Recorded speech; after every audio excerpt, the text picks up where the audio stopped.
Сәлеметсіз бе? Менің каналыма қош келдіңіздер. Менің берген ақпаратым сіздерге ұнап жатса, қоңыраушаны басып тіркеле отырыңыздар. Қолдауларыңыз мен үшін маңызды.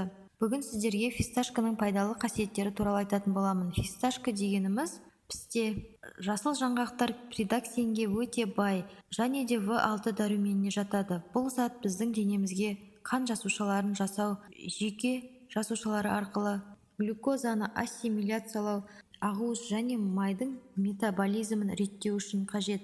Осылайша фисташканың тұрақты дәмі организмдегі негізгі зат алмасу процестерін қалыпқа келтіруге және тұрақтандыруға көмектеседі.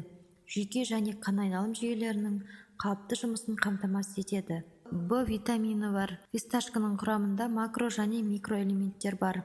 Мысалы, марганец, фосфор. Оларсыз маңызды биохимиялық реакциялар толығымен жалғастырыла алмайды. Сондықтан метаболизмді қалыпқа келтіру үшін диетаға фисташканы қосу қажет. Жасыл жаңғақ антиоксидантты белсенділікке ие.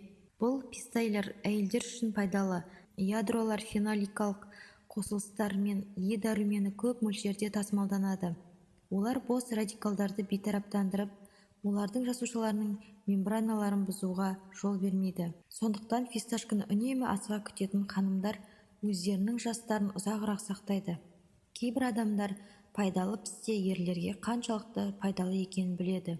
Ең бастысы, бұл жаңғақ афродизиак болып саналады. Фисташканы үнемі тұтынатын адамдар ұзақ уақыт бойына потенциалдың қиындықтарына тап болмайды және либидосы жоғары деңгейде қалады.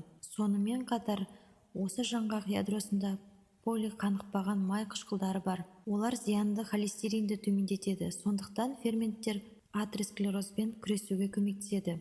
Бұл жаңғақтар құрамында каротиноидтар бар, аз ғана. Осыған байланысты оларды қолдану жақсы көріністі сақтауға, тістер мен сүйектерді нығайтуға көмектеседі. Талшық бұл өте көп мөлшерде пистограммадағы нәрсе. Дөрекі диеталық талшықтар микрофлораны қалыпқа келтіріп, ішектің тазаруына ықпал етеді.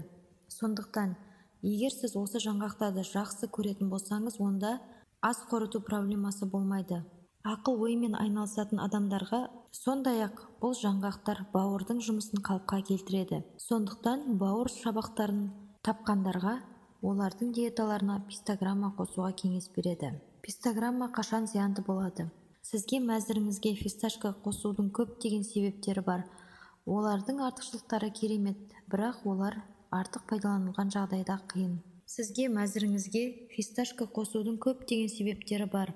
Олардың артықшылықтары керемет, бірақ олар артық пайдаланылған жағдайда зиян. Біріншіден, бақылаусыз қолдану. Бұл жаңғақ жүрек айнуы мен бас ауруларына әкелуі мүмкін. Екіншіден, кез келген жаңғақ сияқты фисташка өте калориялы, 100 граммда шамамен 550 калория бар. Дегенмен олар диеталық жаңғақ деп саналады. Себебі басқаларға қарағанда оларда аз калория бар. Сондықтан пистограмма салмағын жоғалту жақсы. Дегенмен оларды теріс пайдалану адамның дене бітіміне елеулі зиян келтіруі мүмкін. Сонымен қатар бұл жаңғақтарды түрлі тағамдарға қосуға болады. Осылайша денеге арналған пісте биологиясын қолдану өте жоғары, бірақ оны алу үшін үнемі аз мөлшерде жеу керек.